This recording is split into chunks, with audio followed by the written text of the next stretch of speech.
6 student. आज हम लेके आए हैं 9 चैप्टर जिसका नाम है मैया मैंने नहीं माखन खाया। माँ मैंने माखन को नहीं खाया, मक्खन को नहीं खाया है। ये क्या है, हिंदी का एक पद है जिसे सूरदास जी ने लिखा है और ये यहाँ पे उन्होंने ब्रज भाषा का उपयोग किया है।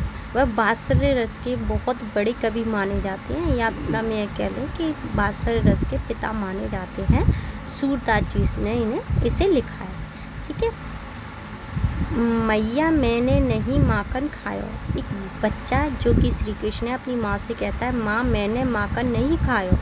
भोर बहे गैयन के पीछे, यानी कि आपने मुझे सुबह ही सुबह गांव के पीछे भेज दिया। मधुबन मोए पटाया, यानी कि मैं पूरे दिन जंगल में घूमता रहा इन्हें चराने के लिए। चार पहर बंसी बट भट्टियो, यानी कि चारों पहर में क्या हो, बंसी बट पे रहा। सांझे परे घर आयो, और सांझ में यानी कि शाम के टाइम पे ही मैं घर आया था।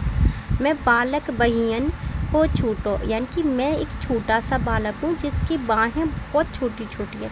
छीके ओ छीको के ही विधि पायो, यानी कि मैं छीके से कैसे माखन उतार के पी सकता हूँ।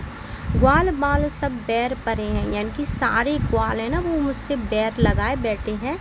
बरबस मुख लपटायो, यानी कि उन्होंने क्या किया, बर्बरता में या फिर गुस्से में आकर के माखन सारा जो माखन के जो निशान है वो मेरे मुंह पे लगा दिए। तू माता मन की अति बोरी, यानी कि माँ आप बहुत बहुत बहुत मासूम हो। इनके कहे पतियायो, यानी कि इनकी बातों में आप आ गई हो। इनके कहे पतियायो, यानी कि इनके आने से आपके मन में थोड़ा सा भेद आ गया है, और इनकी बातों में आने से जिया तेरे कछु भेद उपजी, यानी कि इनकी बातों ने जो आपके मन में असर छोड़ा है उससे आपने मेरे लिए अपने मन में एक अंतर पैदा कर लिया है। जानी परायो जायो, यानी कि आप मुझे क्या समझ रही हैं कि मैं पराया बालक हूँ या पराया लड़का हूँ।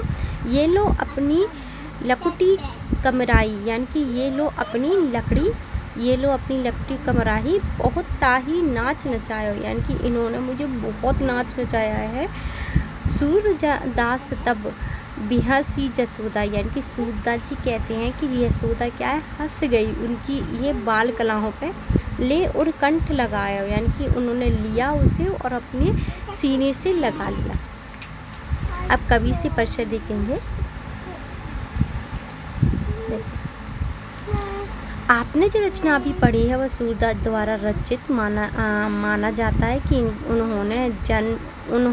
उनका जन्म 15वीं शताब्दी में हुआ था। सूरदास ने अपनी अधिकांश जीवन मथुरा गोवर्धन सहित ब्रज के क्षेत्रों में श्री कृष्ण के गुणगान में भजन गाते हुए बिताया। उनकी रचनाएं ब्रज भाषा में उपलब्ध है। यह रचनाएं इतनी सुंदर है कि आज भी लोगों के बीच बहुत प्रचलित यानी कि प्रसिद्ध है। उनकी अधिकतर कविताओं में श्री कृष्ण की बाल लीलाओं यानी कि बचपन की मनोहारी वर्णन है।